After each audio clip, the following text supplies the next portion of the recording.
Senator اعجاز چودھری صاحب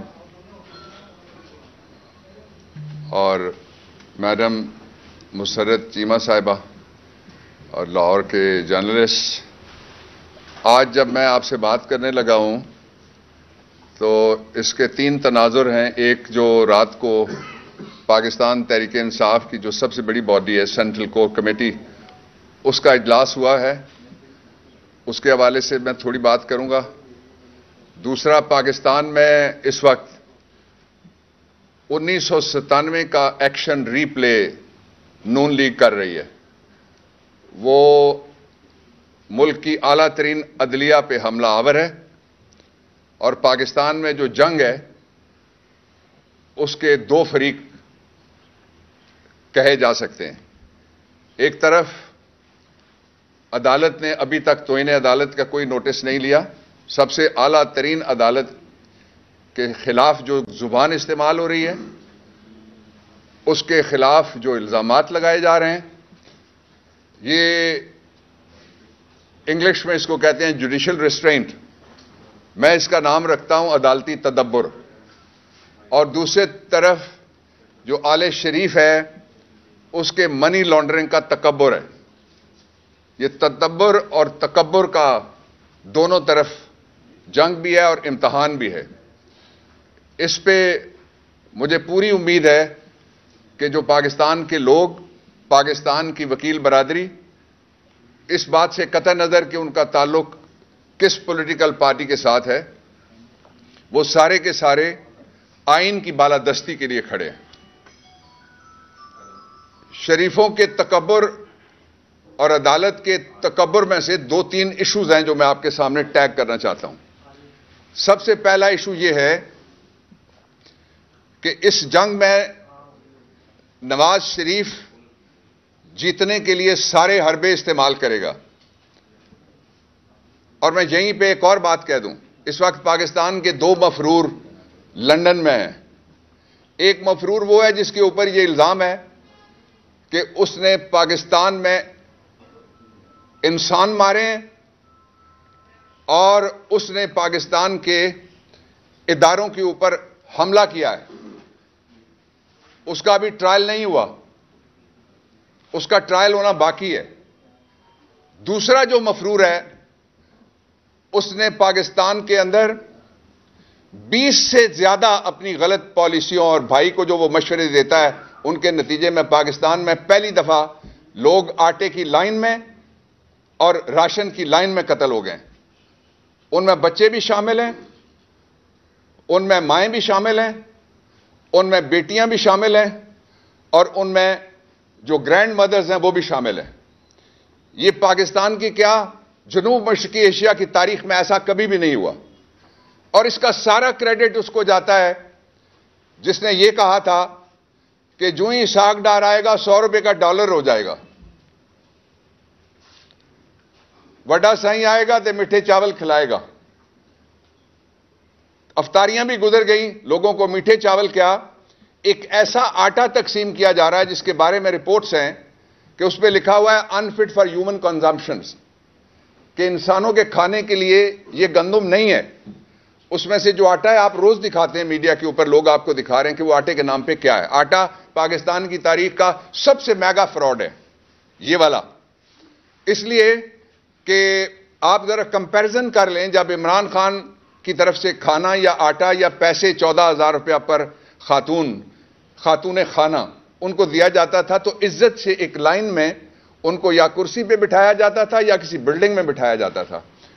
اب 70 کے عشرے میں ایک فلم آئی تھی جس میں لوگ، ساری دنیا جو تھی وہ نوٹوں ڈالروں کے پیچھے پاگل ہو گئی تھی، it's a mad mad mad world. اور وہ اس کا ری پلے ہو رہا ہے کہ آٹے کے لیے لوگ ٹرکوں پہ اوپر حملہ کرنے کے لیے مجبور ہو گئے۔ یہ جو پنجاب ہے، یہ فوڈ گرینز کی، خوراک کی، پورے ایشیا میں سب سے بڑی فیکٹری ہوا کرتی تھی۔ یہاں لوگ بھوک سے مر رہے ہیں۔ یہ بھی کریڈٹ انہی کو جاتا ہے جو یہ کہتے تھے کہ عمران خان سے اکانومی نہیں چل رہی۔ اس وقت 400 ارب روپے لوگوں کے گھروں میں گئے، کسی جگہ کوئی فوٹو نہیں بنا۔ اب تو یہ ہے کہ یہ جو جتنے ارب بھی یہ لگائیں گے، وہ تو چند کروڑ لگیں گے، ٹرک کے پیچھے بھاگتے ہوئے لائنیں آپ دیکھ لیں، بغیر آٹے کے گھر لوٹنے والے دیکھ لیں گے، آپ وہ کہیں گے جی پیسے ختم ہو گئے.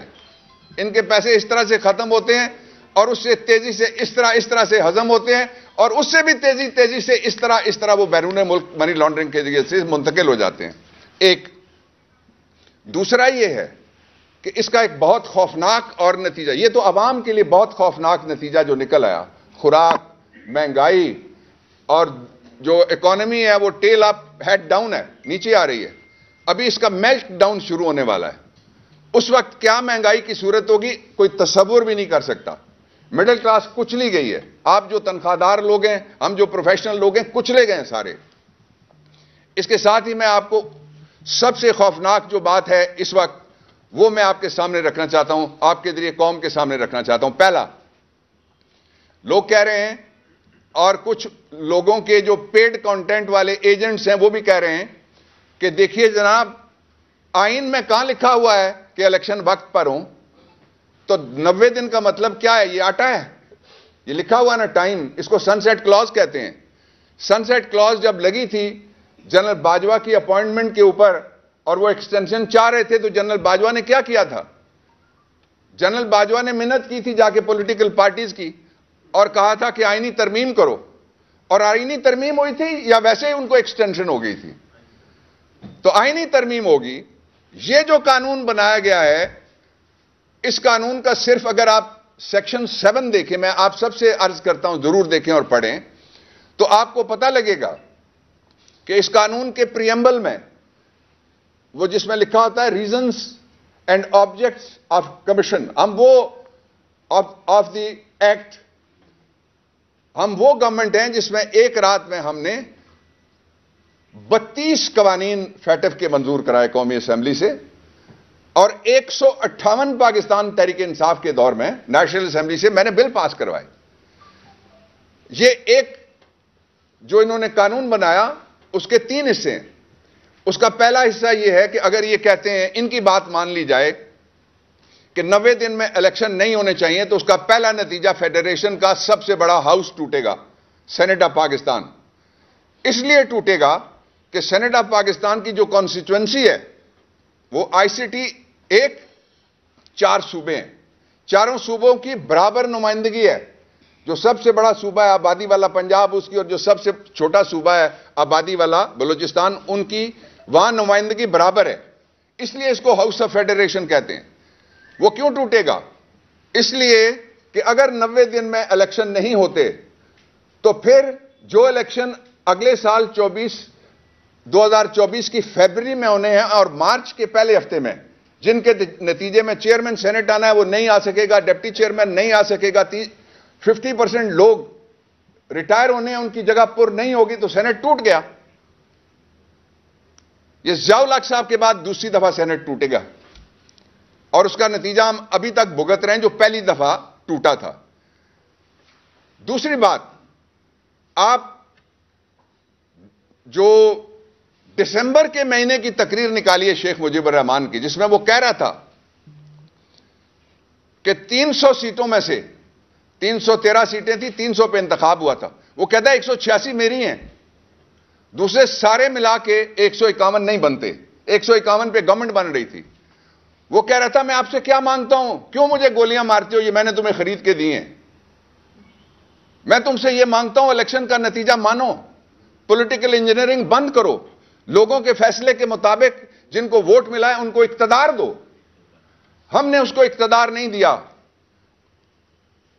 ہم نے اس کی اکثریت توڑ ڈالی پولیٹیکل انجینئرنگ کے ذریعے سے، ساتھ ملک بھی توڑ ڈالا. بدقسمتی کی بات یہ آج جو پہلا سینٹ ٹوٹنے کا خدشہ موجود ہے، میں قوم کے سامنے دوسرا ایک اس سے بھی زیادہ اہم ایشو رکھنا چاہتا ہوں. الیکشن کمیشن نے کہا کیا ہے؟ الیکشن کمیشن کو پتا تھا 8 تاریخ کو کہ 16 تاریخ کو ایک حملہ ہو جائے گا. 8 تاریخ کو انہوں نے یہ الیکشن کمیشن کا، میں نے اس پہ وی لاگ بھی کیا تھا، میں نے اس پہ پریس کانفرنس بھی کی تھی، میں نے اس پہ میڈیا ٹاک بھی کی، میں نے اس پہ کالم بھی لکھ کے قوم کو آگاہ کیا. وہ سارا آپ جانتے ہیں کیا فراڈ ہوا. مان لیجئے وہ فراڈ نہیں ہے، for the sake of arguments. اگر یہ 2 باتیں میں رکھنے لگا ہوں آپ کے سامنے، آئی جی پنجاب جو خود بہت سنگین ہیومن رائٹس وائلیشنز اور کرائمز اگینسٹ ہیومینٹی میں ملوث ہے، اس کا اور چیف سیکرٹری کی بات مان کے آپ کہتے ہیں آئین کے 90 دن کا مطلب ہے 190 دن، یا ضیاء الحق صاحب والے 90 دن، یا 11.5 سال، یا مشرف والے 9.5 سال. تو اس کا مطلب یہ ہوا کہ کل قومی اسمبلی کے لیے کوئی سپر آئی جی اٹھے گا، وہ لے آئے گا اپنی رپورٹ. کوئی چیف سیکرٹری کا اٹھے گا، اس کا بھی وہ ابول چیف سیکرٹری آ جائے گا، وہ اپنی رپورٹ لے آئے گا. تو ملک میں تو آئین نہیں رہا. پھر آپ نے دوسرا کیا توڑا؟ آپ نے آئین توڑ دیا. اس پہ میری پہلے دن سے پوزیشن ہے، آرٹیکل 6 بنتا ہے، it's only question of time. اور پاکستان تحریک انصاف آئی تو جو کرائم اگینسٹ ہیومینٹی کے ساتھ ساتھ آرٹیکل 6 کے جو ملزمان ہیں ان کو کٹہرے میں بھجوایا جائے گا. تیسرا اس کا ایک پہلو میں آپ کے سامنے جو اور بھی خطرناک ہے وہ آپ کے سامنے میں رکھنا چاہتا ہوں. وہ پہلو یہ ہے کہ یہ کہتے ہیں کہ ملک میں جنرل ضیاء کے طیارے کا حادثہ ہوا، بی بی کی شہادت ہوئی، دونوں دفعہ الیکشن ڈیلے ہو گیا تھا. میں آپ کے سامنے یہ سوال رکھنا چاہتا ہوں، کیا اس وقت ملک میں جب ضیاء الحق کے طیارے کا حادثہ ہوا ملک میں آئین تھا؟ آپ کو پتا ہے نا، نہیں تھا.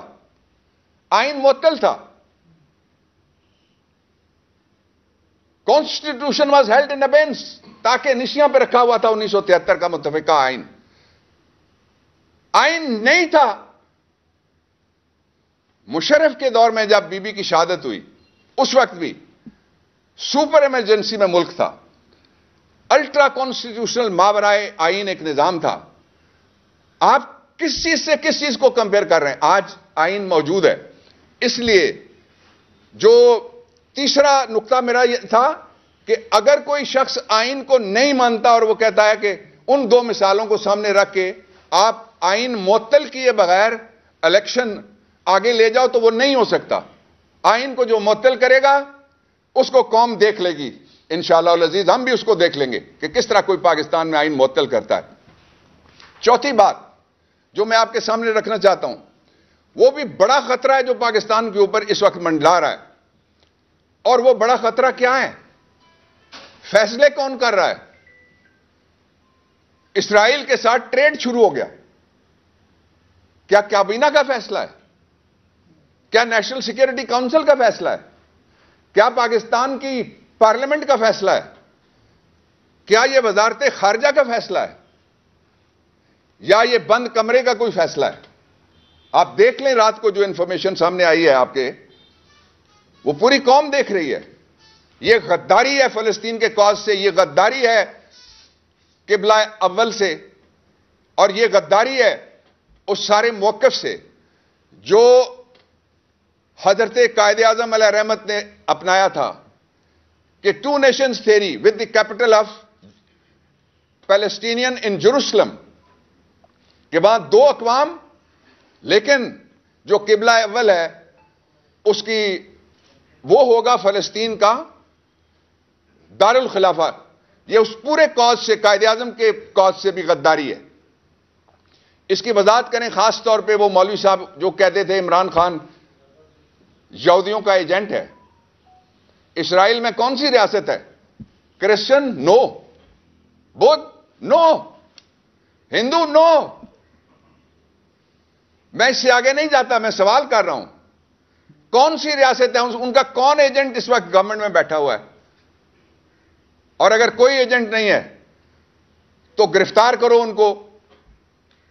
جو یہ سارے کہتے ہیں کہ جی وہاں پہ کنٹینر چلا گیا ہے، اس سے پہلے ان کو بھی گرفتار کرو جو ڈیلیگیشن پاکستان کے گئے تھے. اس لیے کہ پاکستان کے پاسپورٹ کے اوپر لکھا ہوا ہے کہ اسرائیل میں آپ نہیں جا سکتے. یہ امیگریشن لا سے غداری ہے. یہ پاکستان کی سالمیت سے اور پاکستان کی جو انٹیگریٹی ہے اس سے بھی غداری ہے.